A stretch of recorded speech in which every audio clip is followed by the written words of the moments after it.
డొక్కా సీతమ్మ మధ్యాహ్న బడి భోజనంపై ప్రభుత్వం కీలక ఆదేశాలు జారీ చేసింది. విద్యార్థులకు నాణ్యమైన ఆహారం అందించేలా చర్యలు తీసుకుంది. ప్రతిరోజు పౌష్టికాహారం ఉండేలా మెను రూపకల్పన చేసింది. డొక్కా సీతమ్మ పేరుకు తగ్గట్లుగానే మెను తయారు చేసింది. సోమవారం కూరగాయల పలావ్, కోడిగుడ్డు కూర, వేరుశనగ బెల్లం చిక్కి విద్యార్థులకు అందించనున్నారు. ఇక మంగళవారం పులిహోర, దొండకాయ పచ్చడి, ఉడికించిన కోడిగుడ్డు, రాగిజావ. ఇక బుధవారం కూరగాయల అన్నం, ఆలు కుర్మా, ఉడికించిన కోడిగుడ్డు, వేరుశనగ బెల్లం చిక్కి వండనున్నారు. గురువారం సాంబార్ బాత్ లేదా లెమన్ రైస్, టమోటా పచ్చడి, ఉడికించిన కోడిగుడ్డు అందిస్తారు.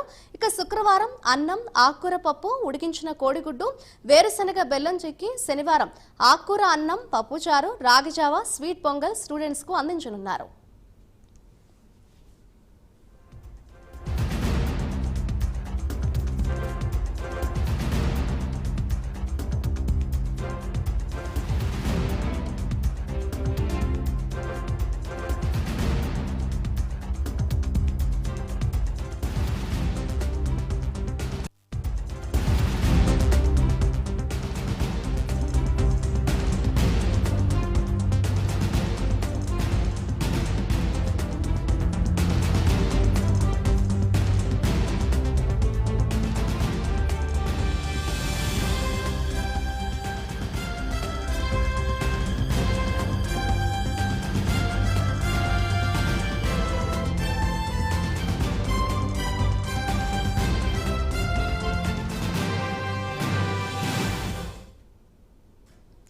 డొక్కా సీతమ్మ మధ్యాహ్న బడి భోజనంపై ప్రభుత్వం కీలక ఆదేశాలు జారీ చేసింది. దానికి సంబంధించిన బ్రేకింగ్ న్యూస్ చూస్తున్నాం.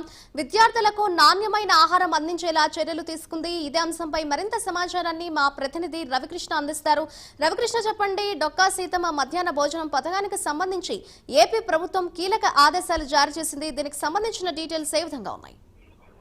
మాధురి, ఏదైతే మధ్యాహ్న భోజన పథకం ఏదైతే ఈ 10th క్లాస్ వరకు అందించేటువంటి జెడ్పీహెచ్ఎస్ స్కూల్స్ లో కానీ మామూలు ఈ స్కూల్స్ లో అందించేటువంటి మధ్యాహ్న భోజన పథకం, ప్రభుత్వ స్కూల్స్ లో అందించే పథకం ఏదైతే ఉందో దానికి గతంలో మధ్యాహ్న భోజన పథకం పేరునైతే ఇప్పుడు మార్చడం జరిగింది. డొక్కా సీతమ్మ మధ్యాహ్న భోజన పథకంగా కూడా నామకరణం చేయడం జరిగింది. దీనికి ప్రధానంగా కూడా మొట్టమొదట నుంచి పవన్ కళ్యాణ్ గత 5 సంవత్సరాల నుంచి ఒక పథకానికి ఒక పేరు పెట్టాలంటే ఆ పేరు పెట్టిన వ్యక్తి ఒక స్ఫూర్తిగా ఉండాలి. ఆ స్ఫూర్తి ఉన్నటువంటి నేపథ్యంలోనే ఆసక్తి పెరుగుతుంది. ఆ వ్యక్తుల యొక్క గొప్పతనం ప్రజలకు, అదే విధంగా కూడా లబ్ధిదారులు ఎవరైతే ఉన్నారో వాళ్ళకే తెలుస్తుంది అనే ఉద్దేశంతో ఆయన డొక్కా సీతమ్మ క్యాంటీన్ కూడా ప్రారంభించారు.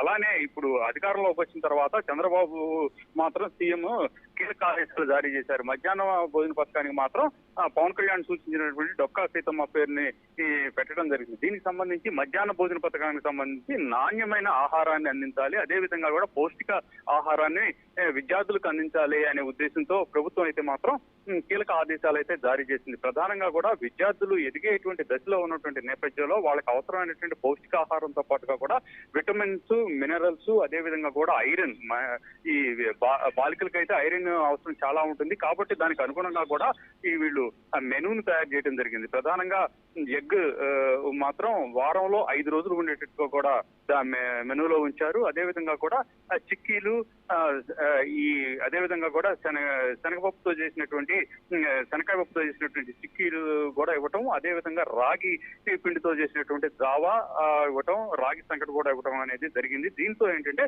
ఒక సమీకృతమైనటువంటి ఆహారం అనేది పిల్లలకి ఇవ్వటం మూలాన వాళ్ళ ఎదుగుదలకు, అదే విధంగా కూడా వాళ్ళ మెదడుకి సంబంధించి ఈ కణాల అభివృద్ధికి కూడా పనిచేస్తుందని గతంలో ఈ మెడికల్ కి సంబంధించి ఎవరైతే శాస్త్రజ్ఞులు చెప్పినటువంటి థియరీ ఏదైతే ఉందో దానికి అనుగుణంగానే దీనికి సంబంధించి ఈ మెనూని తయారు చేయడం జరిగింది. అదే విధంగా కూడా అపరిశుభ్రమైనటువంటి పరిస్థితుల్లో ఆహారాన్ని తయారు చేయకూడదని కీలక నిర్ణయాలు అయితే జారీ చేయడం జరిగింది. ప్రధానంగా హాస్టల్స్ లో కానీ స్కూల్స్ లో కానీ ఆహారాలు తయారు చేసేటువంటి సందర్భంలో అక్కడ సిబ్బంది ఎవరైతే ఉంటారో, వంట చేసే సిబ్బంది, వాళ్ళైతే మాత్రం అంతగా కూడా పరిశుభ్రమైన వాతావరణంలో ఉండకపోవడం, వాళ్ళు పరిశుభ్రంగా లేకపోవడం వలన కొంత ఇబ్బందికరమైన పరిస్థితులు వచ్చేటువంటి ప్రమాదం అయితే ఉంది. అదే విధంగా కూడా అనారోగ్య అయ్యే పరిస్థితి కూడా ఉంది. ఈ నేపథ్యంలోనే ప్రజెంట్ ఎవరైతే అక్కడ కుక్కులు కానీ, కమాటీలు కానీ, వంట చేసేవాళ్ళు కానీ, వాళ్ళకి హెల్పర్లుగా ఉన్నటువంటి వాళ్ళు ఎవరైతే ఉన్నారో వాళ్ళందరూ కూడా ఫస్ట్ మొట్టమొదట శుభ్రంగా కూడా స్నానం చేయాలి, మంచి బట్టలే ధరించాలి,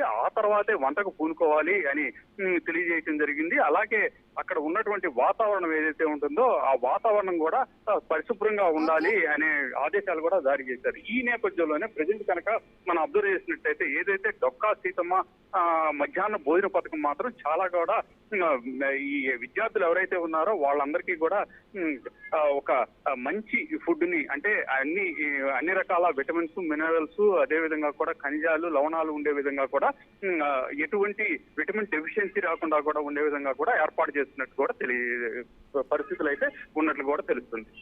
రైట్, థ్యాంక్ యూ రవికృష్ణ.